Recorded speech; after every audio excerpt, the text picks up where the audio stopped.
চীনে ৪ দিনের রাষ্ট্রীয় সফর শেষে দেশের উদ্দেশ্যে রওনা হয়েছেন প্রধানমন্ত্রী তারেক রহমান। শুক্রবার চীনের স্থানীয় সময় বিকেল ৫টা ১৫ মিনিটে প্রধানমন্ত্রী বেইজিং ড্যাক্সিং আন্তর্জাতিক বিমানবন্দর থেকে চায়না সাউদার্ন এয়ারলাইন্সের একটি ফ্লাইটে ঢাকার উদ্দেশ্যে রওনা হন। সফর সঙ্গীদের নিয়ে আজ রাত ৮টার দিকে শাহজালাল আন্তর্জাতিক বিমানবন্দরে অবতরণের কথা রয়েছে তার। বিমানবন্দরে নেতাকর্মীদের ভিড়, র্যালি বা শোডাউন না করার নির্দেশ দিয়েছেন প্রধানমন্ত্রী। বিস্তারিত আওলাদ বাবলুর প্রতিবেদনে। চীনের প্রধানমন্ত্রীর আমন্ত্রণে ৪ দিনের সরকারি সফরে বেইজিংয়ে যান বাংলাদেশের প্রধানমন্ত্রী তারেক রহমান। বৃহস্পতিবার বেইজিংয়ে গ্রেট হলে তারেক রহমানকে লাল গালিচা সংবর্ধনা দেন প্রধানমন্ত্রী লি চিয়াং। পরে দ্বিপক্ষীয় বৈঠক হয়। বৈঠকে বাংলাদেশ ও চীনের মধ্যে বিভিন্ন ক্ষেত্রে সহযোগিতা জোরদারে ১৩টি সমঝোতা স্মারক সই হয়।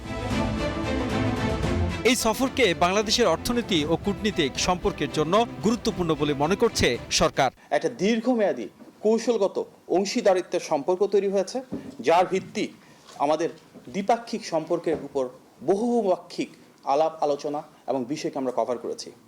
সো ইন ওয়ান টার্ম আমরা যদি বলি, ঐতিহাসিক রাষ্ট্রীয় সফরের মাধ্যমে আমরা একটি long term strategic partnership Bangladesh এবং চীনের ভিতর বিল্ড হতে দেখেছি। সফর শেষে বিশেষ বিমানে ঢাকার উদ্দেশ্যে রওনা হয়েছেন প্রধানমন্ত্রী তারেক রহমান। সরকারি তথ্য মতে রাত ৮টার দিকে শাহজালাল আন্তর্জাতিক বিমানবন্দরে প্রধানমন্ত্রী পৌঁছানোর কথা রয়েছে।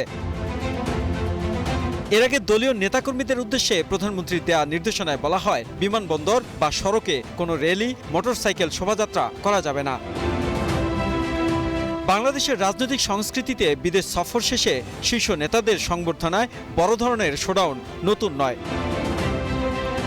তবে সেই বাস্তবতায় প্রধানমন্ত্রীর এই নির্দেশনা একটি নতুন বার্তা বহন করছে। সরকারের পক্ষ থেকেও সফরের অর্জনকে উদযাপনের চেয়ে বাস্তবায়নের উপর গুরুত্ব দেওয়ার ইঙ্গিত মিলছে। Aulad Bablu, global television, news desk.